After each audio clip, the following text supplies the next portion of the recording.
Hoping this won't have playoff implications, but it probably will. However, that being said, the old rules stand.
It's beyond strife. Probably the worst trade I ever did.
This is Madden 19. I'm the coach. You're locked into the NFL on EA Sports. Up next, we've got what ought to be a great matchup between the Green Bay Packers and the Pittsburgh Steelers. So with that, let's get you up to Heinz Field in Pittsburgh. Standing by for the call, here are Brandon Godden and Charles Davis. All right, Coach. EA Sports coverage of the NFL brings us to the steel capital of the world, Pittsburgh, PA, and Heinz Field. The scene a few moments ago, here it is. It's unlike any other in sport as both teams made their way out of the tunnel.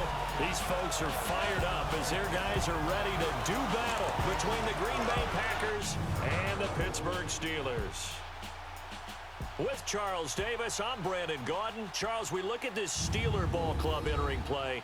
They come in at 15-0, one win short of a perfect regular season. And it's something we've only seen a couple of times. Miami in 1972, New England in 2007.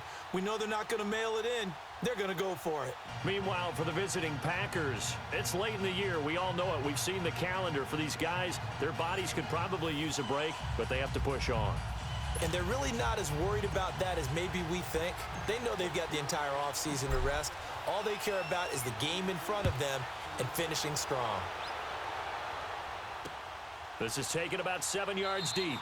And no run back here. This will be a touchback, and it comes out to the 25-yard line. So here comes the Packers offense now onto the field. And a glance at the tall signal caller, standing 6'6". And I liked what his head coach told us about him this week, that no matter what happens, whether he throws 7 interceptions or 7 touchdown passes, he's the same assertive leader in the huddle on each and every play. He can throw the 7 interceptions, just blame the football, blame anything else, and still carry himself like he is the man. It's like you, assertive in our production meetings. Well, especially when we're talking about ordering dinner, ordering some snacks. I was just going to say. That's where I go. Give him a couple on the carry there, 2nd and 8. And the big boys up front in the trenches. What do you think of the O-line, Charles? I love them because this is a group that's so cohesive. They know what the man next to them is going to do at all times, and they operate as a terrific unit. They'll break the huddle, come up on 2nd and 8 at the 27-yard line. Now let's go! Blue Lightning! To throw on 2nd down, Lynn.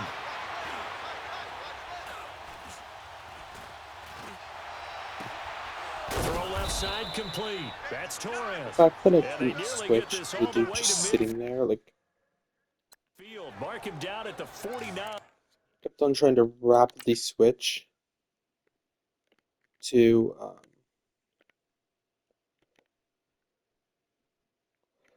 Duggins to go and get the sack. But I couldn't. So he had 20 seconds to sit there and fart around.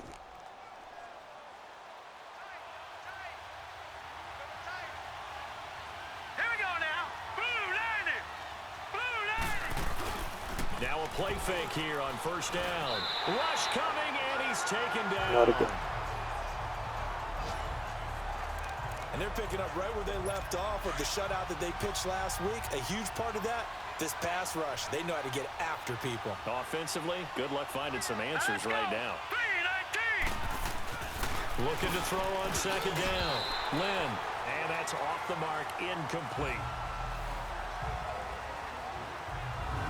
Now a look at the defensive starters here for the Steelers. They were very good in the victory a week ago over Cincinnati. Yeah, they pitched a shutout in that game, didn't they? And those don't come around all that often in the NFL. The ability to keep someone out of the end zone and also from kicking one through the post. Well done. An incomplete pass on that last play, and that means they'll need to come up with something here on 3rd down.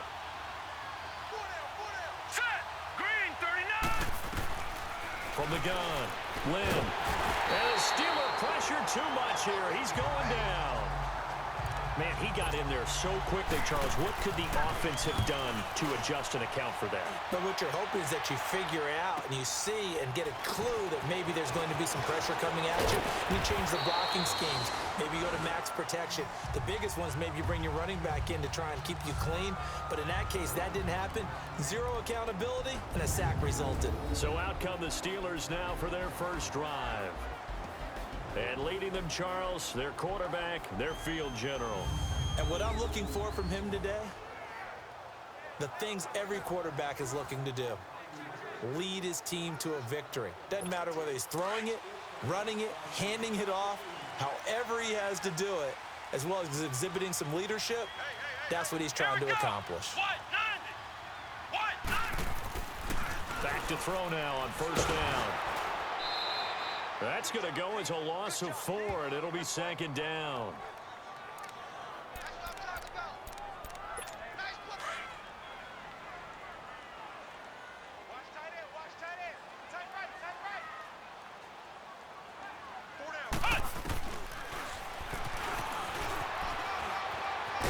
Found a little room there as he's up to about the 37.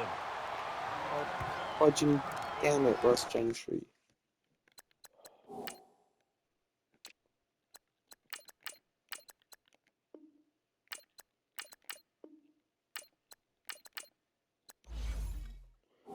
Literally not running plays with Gentry to try to keep him healthy. But he goes and gets himself hurt on the second play back from the injured list. Let's go! Brad 38! They'll set up to throw. Looking middle, and that's complete. And able to get this one across the 45 before he's brought down. A gain of 10, good for a Steeler first down. Literally Brandon Parker How on many it. times we see it? I still get a kick out of watching quarterbacks and receivers do pass tree in pregame warm-up. But I always remember that when we go to practices, we see that after practices as well. They really tune it up, don't they? They tune it up. They know why they do it for these situations. First down. And they build that trust, and that's why they're able to find him in this type of a situation. Are you kidding me? He literally just got back from the shoulder. Solid catch there for a man who's been so brilliant this year. Worth pointing out, as we were talking about earlier, there has never in the 60-year history of the award been a pass catcher, tight end, or wide receiver that has taken home the MVP trophy. And the best receivers I've talked with, they know that stat, and it drives them crazy because they understand that without a quarterback, they don't make the plays that they make. They also don't feel like they get enough credit for dealing out some of the throws the quarterbacks make. Absolutely. Takes 2 to tango. And inside the 20 before he's brought down. 11 more on that one and another first down. Quite the opening drive march they're on right now. It looks a lot like what we saw in practice prior to the game, doesn't it? You know, because on that last big practice beforehand, you go through your offensive script, you go through your play calling, you go through all the stuff and establish things, and it looks like it's going like clockwork right now for them. Back-to-back nice plays, 12 yards that time and a first down. So back-to-back big runs, picking apart this defense on the opening drive. I thought this was a passing league. I thought this was the era we were in where the ball was always in the air, right? They didn't get the memo. They didn't get the memo, and I know this to be true. Offensive linemen still, to this day, they want to run the football. They want to fire out and hit people across the line of scrimmage, and they're clearing space. Almost able to intercept it. That's one he would have liked to have held on to on this first drive. Instead, second down. A missed opportunity for an interception would have killed off a drive. They had a chance there to finish things off. Didn't get it done. I guess that's why a lot of those guys do not play offense.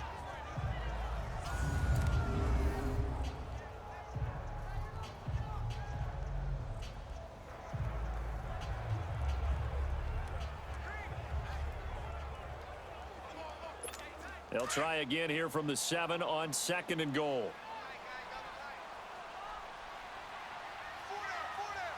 Come on, let's go! Brad 38!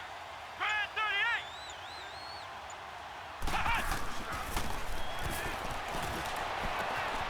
And caught in the end zone. Touchdown, Steelers.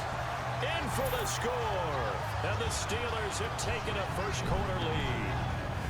One of the keys to their long winning streak has been scoring first. An ideal drive right there, getting the first 6 points of the ball game. Do you go back to our meeting with the offensive coordinator? Remember what he told us? Absolutely. With some teams, I script to probe in the early part of the game. Other teams, I script to attack. They've been in attack mode for these ball games and continue that in this one.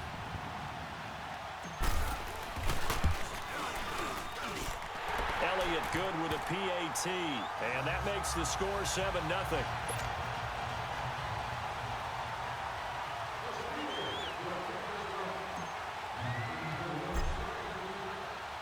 The kickoff team on the field now as they will send this one away.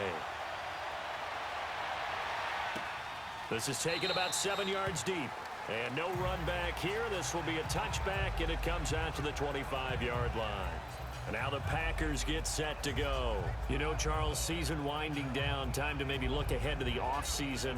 What do you see these guys going after either in the draft or free agency? Well, with the season that they're having, just about every position is up for grabs right now. No one is really safe, but the focal point's always the quarterback position. And he may be auditioning to try and stay with his own current team. I think he's auditioning for the rest of the league to try and find a spot because I think this team is looking for a new quarterback. And he's going to be met at the line of scrimmage and taken down. Officially no gain on the play, and it's second down. Well, we just saw a great example of what we talked about with his coach prior to the game. He's definitely one of the better linebackers at reading a play and flowing to make the stop before it turns. With Charles Davis, I'm Brandon Gaudin. Second quarter about to get underway with the Packers in possession of the football. They've got it 2nd and 10 to start things out. Here we go now. Green. And they'll go on the ground. And he'll go down right at the 30-yard line. Give him 5 on the carry there, and it'll set up a third down.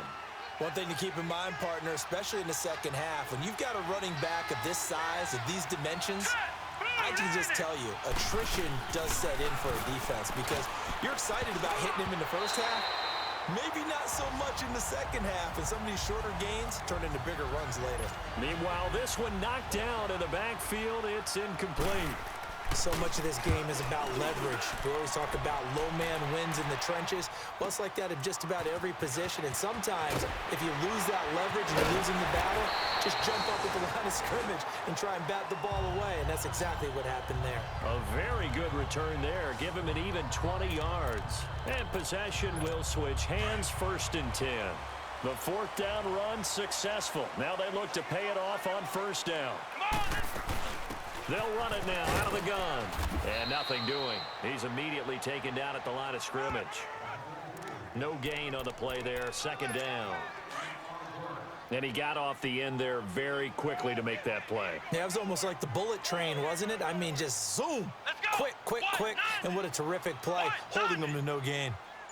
Back to throw now on 2nd and 10.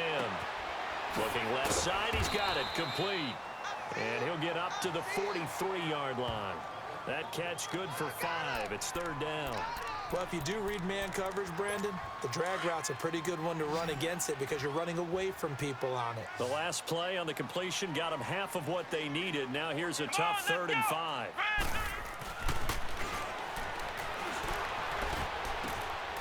He's just going to dump this one off to his fullback out of the backfield. A gain of 10, good for a Steeler 1st down. And a good quarterback facing zone coverage. If he has just a little bit of time to survey the scene, that's what's going to happen. No doubt about it. If there's no pressure, he's going to continue to pick them apart because he'll have all that time to find someone open downfield. He can only cover for so long. So maybe they want to go to a zone blitz scheme, get a little bit more pressure. Remember when Carolina did that against Denver? They lost the game ultimately. They dropped the defensive end out, and he ended up with an interception in that game in Super Bowl 50.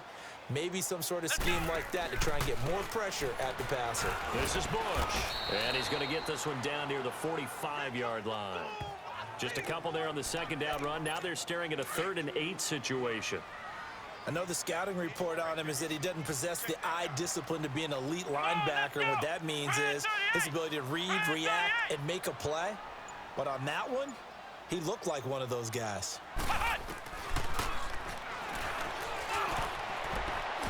And this is going to be incomplete. Nice play there to force the incompletion. And to me, one thing's for sure. When you're the underdogs and you're playing on the road, you absolutely have to get takeaways. You've got to get the ball from them. Yeah, win that turnover battle, going to be key. They didn't get one there, but you get the feeling they keep making plays like that, they might just get a few. Yeah, once you get one, defensive teams think they come in bunches.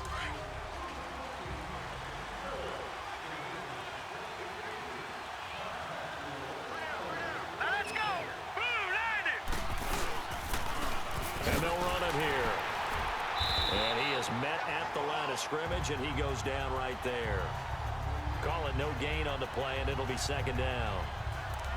Doubling this guy has to be a priority before moving up to the next level because the big fella, he just ate that one alive, just stuffed it. In fact, before the game, he was talking to us, and he's like, hey, these pants make me look fat. And we said, nah, man, you're just a whole lot of guy. He is at well over 300 pounds. He's a big man. The rush defense stout on first down. Here's 2nd and 10 from the 20. 2 minutes to go here in the first half. Back to Heinz Field after this. And we'll remind you that coming up at halftime, we'll join Jonathan Coachman and the gang in Orlando. Coach will have stats and scores from the early games going on here around the NFL. And his throw is incomplete. But one thing that I've liked defensively is that they've shown him a lot of different looks here in the first half. They've come after him. They've sat back. I think that's what you need to do to keep an offense guessing. And they certainly have kept them on their toes. That's why they haven't had much success on the scoreboard. An incomplete pass on second down. It muddles things a little bit here. This is 3rd and 10.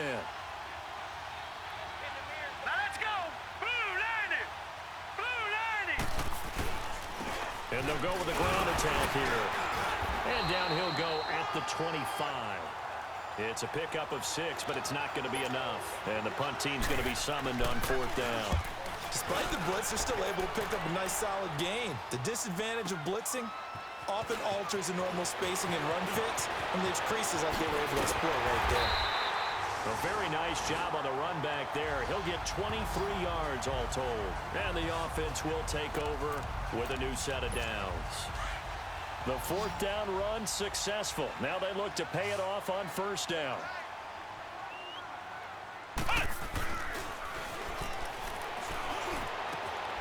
Gonna throw right side here, complete.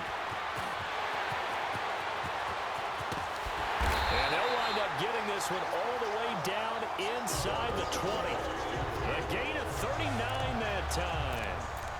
There will always be a place for methodically marching the ball downfield. But when you can pick it up in big chunks and strike like that, have explosive plays, that's often the difference in winning and losing. Those types of plays that can knock a defense off balance, that'll drive a team towards a victory. From the red zone now, they'll look to throw. And a quick throw here, that's complete. And he'll get him inside the 15 down to the 14-yard line.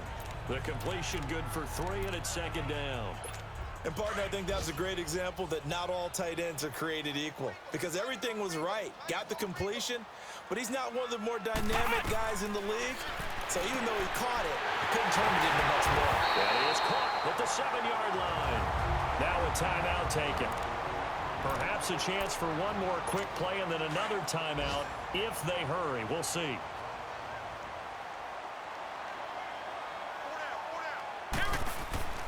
Again, he'll drop to throw.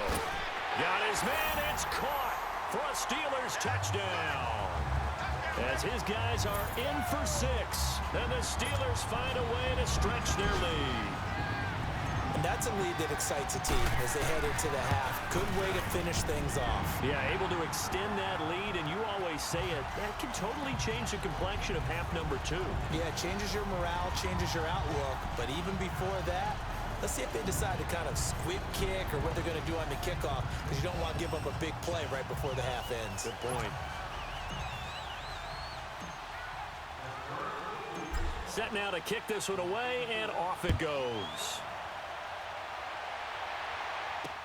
This is taken about 7 yards deep.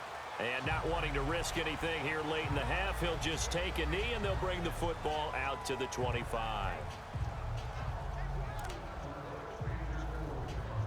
Likely time for one final snap as they start out 1st and 10. All right, here we go. And with time running short here, they'll simply take a knee, and that should do it for half number one. And now a timeout defensively after that first down play. So they're going to make this offense sweat out half number one. And they take a knee. And now they'll take a timeout defensively. After the second down play, they burn the timeout, making them sweat out the final few ticks here in the second quarter. So time to start going in the other direction as they come up now 3rd and long. Now let's go. And with time running short here, they'll simply take a knee, and that should do it for half number one. So we've come upon halftime here in Week 17. As we'll send you down to Orlando, and we check in with Jonathan Coachman for our EA Sports Halftime Report. Coach. All right, Brandon, thank you as always. Welcome into our final regular season edition of our Halftime Report. Playoff lives hanging in the balance as we take you around the NFL one final time. We'll begin our trip around the NFL with an interesting one right off the bat, and that one just before halftime with the Jaguars out on top. The Jaguars looking to sew that one up, and they look to be in pretty good shape. From there, let's head off and check out a second game, and they've got the lead in their matchup with the Tampa Bay Bucs. The Falcons seem to be on their way to what would be a good victory. Finally, let's get to Indianapolis to check on the Colts at home at Lucas Oil Stadium. And for the moment, they find themselves trailing the visiting Cincinnati Bengals. The Bengals still in that no-man's land. They need to win out, and they could get to 9-6 with a victory. Meanwhile, in our game, it's been a back-and-forth first half. Who can put it together in the second half? For the answer, we turn it back over to our broadcast team of Brandon Godden and Charles Davis. All right, Coach, thank you, and we welcome everyone back for quarter number 3. This is fielded at the goal line. And a nice job there as he gets this one up just shy of the 35-yard line at the 34.